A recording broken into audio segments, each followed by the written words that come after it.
मकर संक्रांत जवळ आली आहे आणि या सणात एक अत्यंत महत्त्वाची पूजा केली जाते, ती म्हणजे सुगड पूजा। पण अनेक महिलांच्या मनात प्रश्न असतात, सुगड म्हणजे काय, किती सुगड पूजावे, सुगड पूजा कधी करावी, पूजा चुकीची झाली तर अशुभ तर होत नाही ना।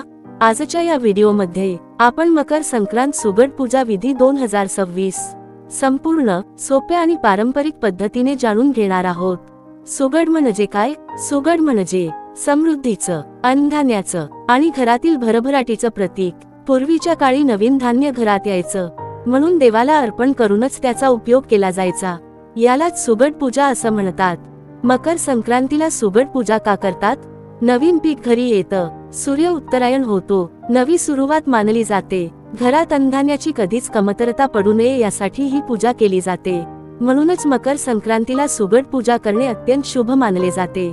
सुगड पूजा कधी करावी? मकर संक्रांतीच्या दिवशी सकाळी आंघोळ करून देवपूजेच्या वेळेस, काही घरांमध्ये संक्रांतीच्या आदल्या दिवशी संध्याकाळी ही पूजा केली जाते। परंपरेनुसार करणे सर्वात योग्य। किती सुगड पूजावे? बहुतेक घरांमध्ये 5 सुगड पूजले जातात, काही ठिकाणी 7 किंवा 11 सुगड देखील पूजले जातात। घराची परंपरा जशी असेल तशी संख्या घ्यावी, जास्त किंवा कमी यापेक्षा श्रद्धा महत्वाची।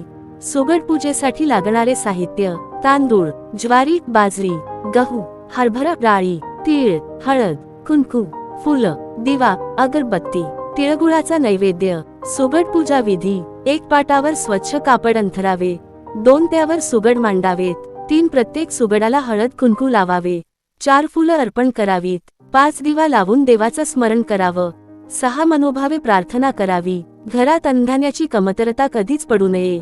नैवेद्य काय दाखवावा? तिळगुळ, चिकी, लाडू, गूळ, फळं। सुगड पूजा करताना काय टाळावं? राग, वाद, अपवित्र मन, घाईघाईत पूजा, नकारात्मक विचार। लक्षात ठेवा, पूजा विधीपेक्षा भावना महत्वाची आहे। सुगड पूजा केल्याचे फायदे: श्रद्धेनुसार घरात सुखद समृद्धी, अन्नधान्याची भरभराट, नकारात्मक शक्ती दूर, आर्थिक स्थैर्य। समारोप: मकर संक्रांत सुगड पूजा ही केवळ परंपरा नसून कृतज्ञतेची भावना, निसर्गाबद्दल आदर आणि घरातील सुखद शांतीचा मार्ग आहे। व्हिडिओ आवडला असेल तर लाईक करा, चॅनल सबस्क्राईब करा, कमेंटमध्ये सांगा तुम्ही किती सुगड पूजता।